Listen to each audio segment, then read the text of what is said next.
Welcome back to the Behavioral Blueprint Podcast. Today, we're getting personal. I'll be sharing my own holistic healing blueprint and a framework of what can maximize growth for yourself and also well-being with blending traditional therapy, spiritual practices, and also powerful rituals that you can use for yourself. Let's start with establishing a foundation.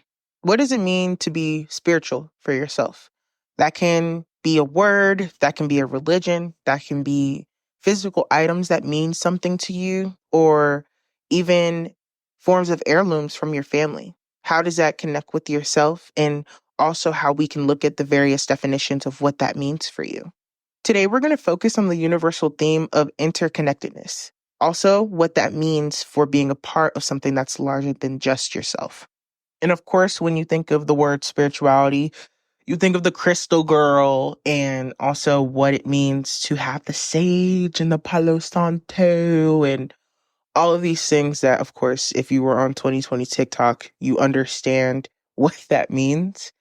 But when we look at the examples of spirituality in religions and then also with the people that we connect to on a deeper level, it's going to be examples of meditation, mindfulness, prayers, consumption of understanding like texts. Like if you have a book or a religion that has a book with your religion, same thing I'm saying, then you of course can understand the physical concept of looking through the text and looking through the scriptures and understanding that it has meaning and it has some deeper understanding for yourself.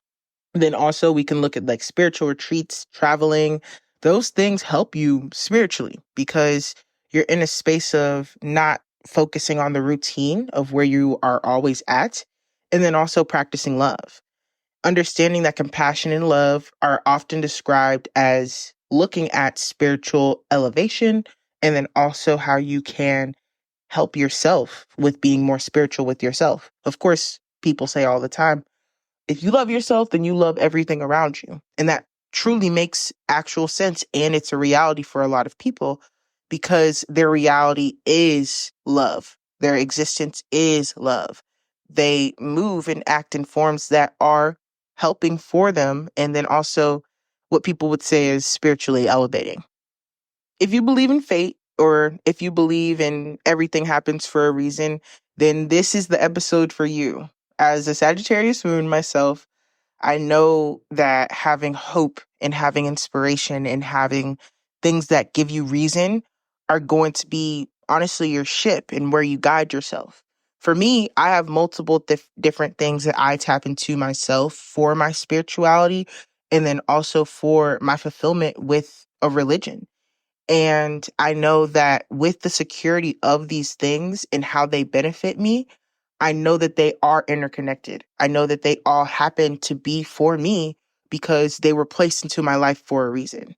As a person that is a user of sage and then also a user of crystals and tarot and astrology and all of these practices and mediums that people use, I know that there are a bigger thing than just myself. There are contradictories in religions that people say are not correct from my practices, but how can I be a person that is going to judge somebody else for what they practice? As long as it's not harming anybody, of course, right? But that's the best part about spirituality. It's bigger than just yourself. You're most likely not going to just be the only person that knows information about this religion, about this part of spirituality, or even about this part of even yourself. How do you connect with understanding these things of levels in meditation or levels in journaling or levels with understanding what I said earlier, understanding your medium? These things that I practice are my medium because I know they work. What do you know as things for yourself are your mediums? And they don't have to be because somebody else in your family is using it. What do you better identify for yourself as something that makes sense to you? Now, of course, take time to reflect, go outside, take a walk. But I don't see people actually walk anymore. We should have or reinvent the trend of walking. And then also try to find deeper experiences that have helped you realize, maybe there is something bigger than just myself. But then also look at the aspect of not needing to be in forms of selfishness when you know that there are communities around you that support what you believe in. It helps you know that you're not alone. And when you feel like you're alone, you can go towards these communities and foster relationships with them. That's why I say that creating a blueprint for your life and then also creating a blueprint for your spirituality to be structured and secure will create a form of you being structured in yourself, you being structured in your love life, you being structured in all of these different mind body connections that you need to have. And your tip for this segment for understanding this interconnectedness that you need is journaling. I haven't journaled in a long time because I don't need to, but I do know that practicing often journaling and often writing will help you release a form that's what is always in your head. As a person that does have things always repeating in my head, I know that I have a limitation with thinking of these things when I just need to express it. So if you are a person that can bounce off the walls or deal with moments where you're just constantly relooping something, question it, pause, and then journal. So you can know, okay, this is something that I can use as a tool to better understand myself. Now, let's look at the effects of doing your spiritual practices and also consistently doing the spiritual practices. Statistically, we can, of course, see that there is a positive with understanding your mental well being and then connecting it with your practices in your life. Now, how do you foster resilience? And then also, how do you maintain the emotional health that you need?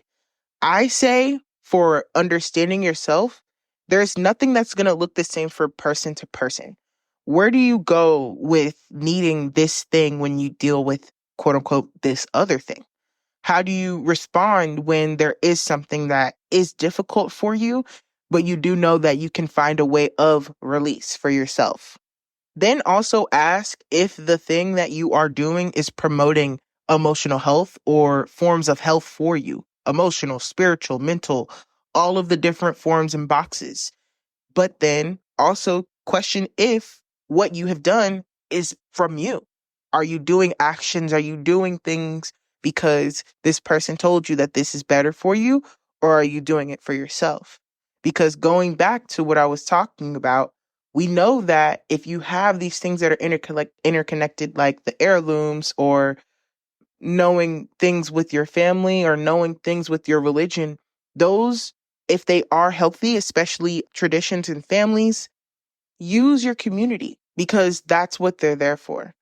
You can do, of course, free options, and then also you can do things like the small stuff, having dinner or connecting with friends. Now, understand that the challenges that you are going to deal with are going to be in your life. Accepting that they are a part of life and then also a part of the challenges and difficulties that you have, they make you a better person, but then also they help you build your character. I remember talking about in one of my other episodes having spiritual crises and then also how much that plays a part with even disconnecting with spirituality and also things that are in your life like religions and things like that. How do we have healthy relationships with religions when the seeds of these religions aren't healthy and they have practices and traditions that aren't effective for, let's say, for example, like the queer community comparing to religions that play a very big part in today's society? We obviously know that Christianity and how people have conversations about Christianity, people think it's a touchy topic to talk about queerness and trans people and all of these things that are very normal to me, but then they exist in the real world. When you have a crisis where you think that you're not enough and you think that you have to be in a form of performing for the sake of the traditions of family, but then how that plays a part with religion as well, I do want to offer a space and telling you that you're seen. And that isn't something that is taken for ease. And then know that you don't have to survive in that mental state anymore. The spiritual angst and how you went through that isn't something that you have to experience, but then you also get to build off of that. Remember how I was saying about the character earlier? Look at this as a moment where you're in the mirror and you have to question how you can go forward, how you can go past the mental limit because you feel like you can't go through anymore. You're emotionally tired. You're feeling like you have to perform. You feel like you have to do all of these things that are limiting, right? Look at if this is a question to yourself or if this is your future self asking you to look at the personal growth. And this is the awakening that you need to have. And this is the thing that is preventing you from all of the doors opening. Now, I always do say that personal growth isn't just something that comes from the good experiences. It also comes from the harder experiences that people don't talk about. And who these people are, who you are, and every single one of my listeners is meant for true growth and meant for true awakening of themselves. Whenever you do go through the challenges of thinking that you can't go through an issue or go through a moment of thinking that you can bypass or connect with yourself, go and base yourself down. Understand that you are human first. You are a human person, but then you get to choose your spiritual experiences when you get the freedom to. But then also know that the things that happened to you before are not going to happen to you again. Because why? You're a human person. You can base yourself down to that identity where you know that you can have the forcible choice of knowing who you are.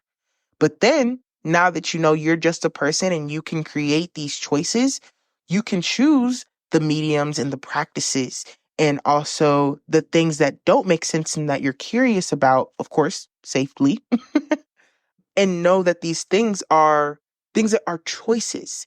Your spiritual connections to things are choices. Then they create relationships with yourself, but then also relationships with people. Because all of these spiritualities and religions, and I'm using those as umbrella terms if you don't know, but I am using spirituality and religion as the umbrella terms for all of the things in religions and the isms and all of that. But I am offering the insight of telling you that all of these things are choices. Now, families, people are born into religions, yes, but we can walk away from them just as much as we can walk to them. So know that it is a choice, but then also that whenever you have the moment of questioning where you are, base it down, break it down because you are a person. You get to be a person every day and you get to wake up as a person every day in your skin.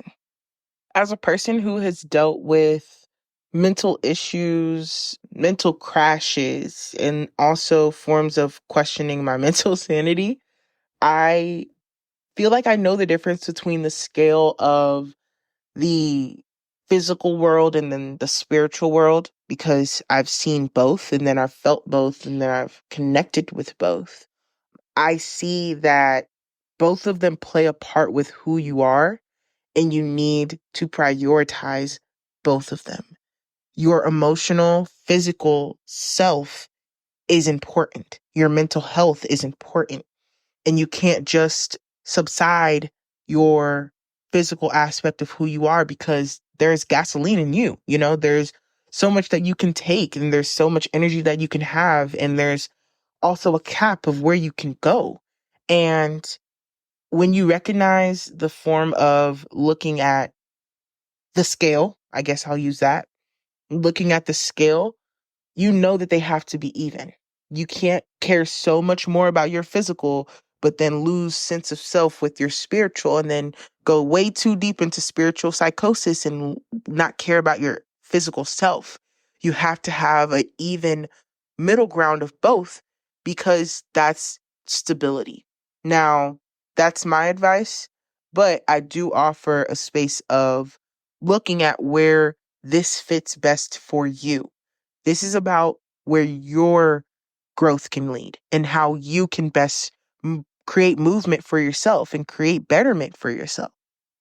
If you've led or have faced through a challenge that has made you go through personal forms of growth, I just want to give you a round of applause really quick because you are important. You're special, you're kind, and you're needed in this world. And I really want to go on emphasis of saying that you are not just a strong person, but you are a person.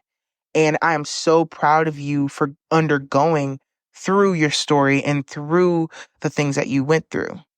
Hey there, Behavioral Blueprint listeners. It's advertisement Solana.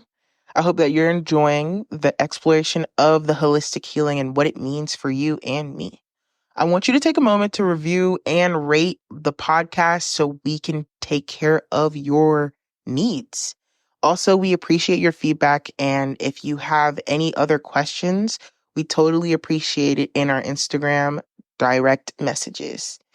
And if you're finding value in this episode, please share it with your family and your friends who also could benefit from looking at spiritual approaches for their betterment in themselves. The more the merrier, because growth, of course, is what we need in this world. I hope that you enjoy this episode so far. Now let's get back into the holistic healing blueprint. Now that we went through curiosity and breaking down the holistic framework, let's look at building the framework. Traditional therapy has been an example that I've spoken about before, but then also let's look at if we, of course, don't see that as an option or we don't want that as an option for us. Meditation, rituals, and then also sacred journaling and storytelling with yourself have been examples that I have practiced, and then also what I've seen other people practice based off of my research and also my friends and family. Now, a personal practice that I use has been tarot for like the last good 4 or 5 years. I've practiced tarot and I've used tarot as a medium and a form of me understanding my future, my love life, my career, my personal life, and of course, even more. I've known that looking at this medium that I use has helped me create a form of a connection with my ancestors and my spirit guides, and of course, who positively encourages my life. And I noticed that with building that throughout time, there's been moments where I've had to put down the tarot cards and reflect within myself. I think people kind of deal with thinking that tarot readers, especially the ones that don't practice professionally or that do not take care of their customers the way that I agree with, we get the stigma that we are just always doing tarot. That's not usual. And I'm honestly concerned for the people that always are practicing because there's always a form of releasing energy when you do practice. It can be very draining to do tarot readings back to back and interpret what this means and what this means and all of this. It's time consuming and it takes work.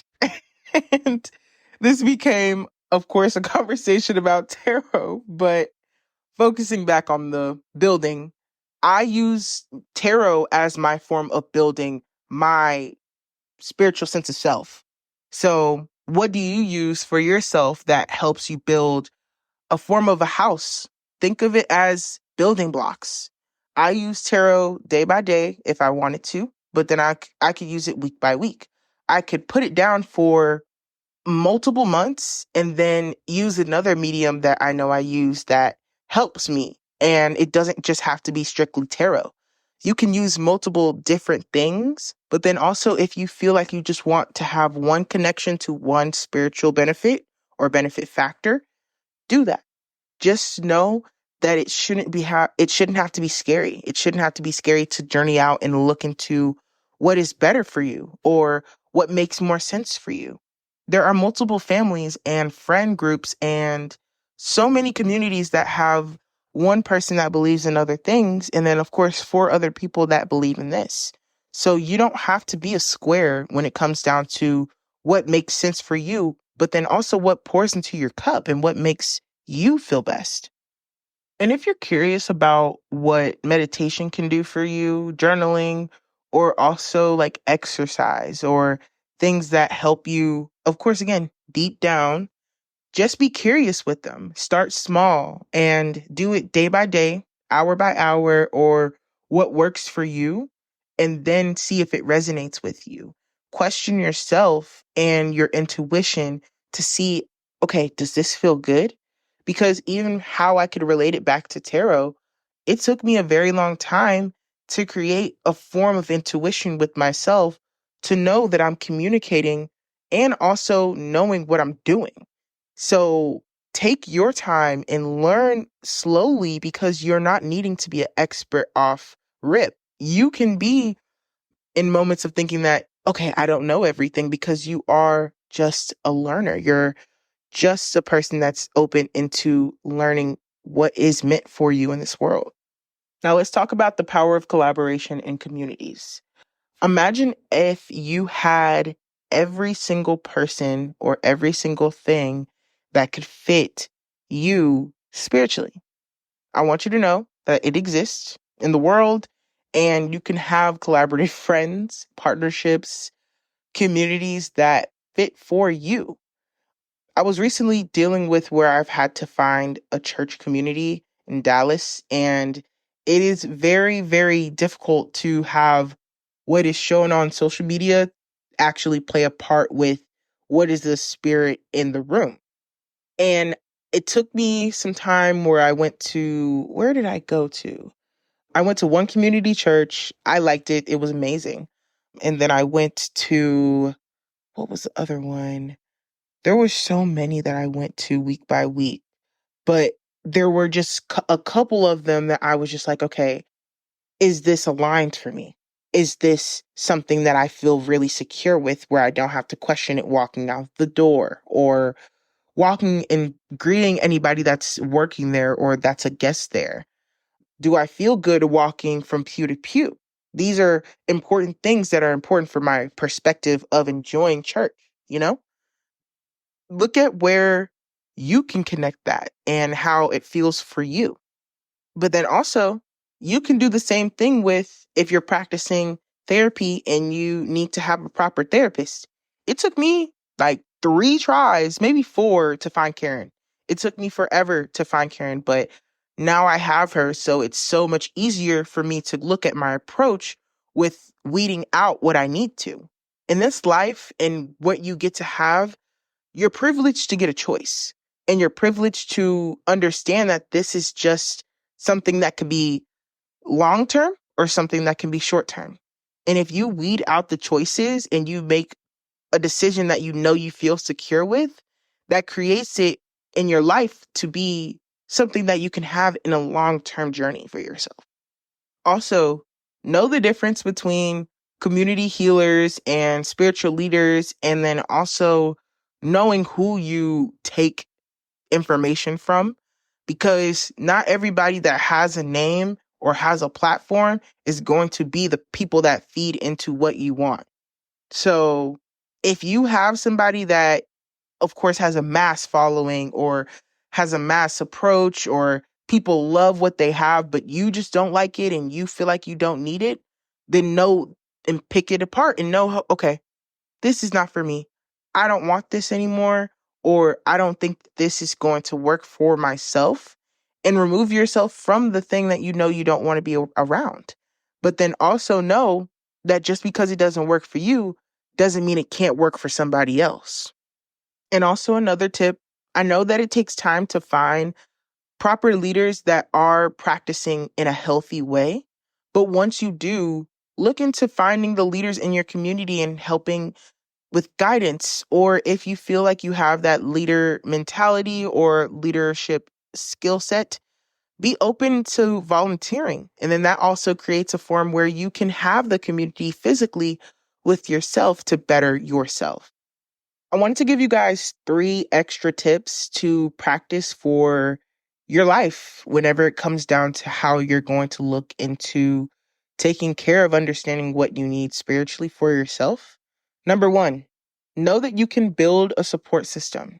You don't have to do it alone. And if you know that you can do the form of healing with your friends, family, or even your therapist of choice.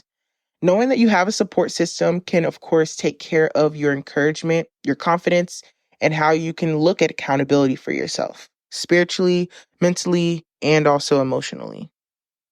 Number 2, start small, but then celebrate big. When you have the moments of doing the 5-minute meditation or the 10-sentence journaling or even a walk, like I've been suggesting this whole episode, celebrate those. But then also when you go to a new form of a church or a mosque or even talking to your friends about what it means to you for these things in your life, start small, but celebrate big. Because these achievements for yourself are not something to just be small for. You are important, and the things that you take care of and the things that you are afraid of that you overcome are just as important. So get to celebrate big because you deserve it. And tip number 3, look into the inventory of your toolbox. This is what I wrote down: the inventory of your toolbox. So knowing the tools that you have for yourself and how they help you practice your life. Do they negatively help you practice the things that you need? Or do they positively help you practice the thing that you need? Look at how you can do grounding and then also how you can identify the strengths for the tools in your life. If grounding is a tool, if taking a deep breath is a tool, if removing yourself from a problem is the tool, see how these things can help you positively and then also negatively, but then use them or tweak them to help you have a better approach in your life. Remember, this is your journey. Embrace the practices and then also what resonates for you in creating your holistic healing blueprint. Integrating these traditional therapy options, these meditations, journaling, and all of the other things that I covered in your life will cultivate the things that you need. Also, it can help you achieve the greater well-being for yourself and also what is around you. Like how I started this episode, if you love yourself and you love your existence, then what is around you will show the same. Thank you so much for listening to this episode of the Behavioral Blueprint, and we will explore another powerful tool for navigating the twists and turns of this life in our next episode. Thank you so much, and I hope that you get to give this episode a 5-star review and also give it a like if you are on our YouTube. Thank you so much, and I'll see you soon. Happy Sunday as well, and bye.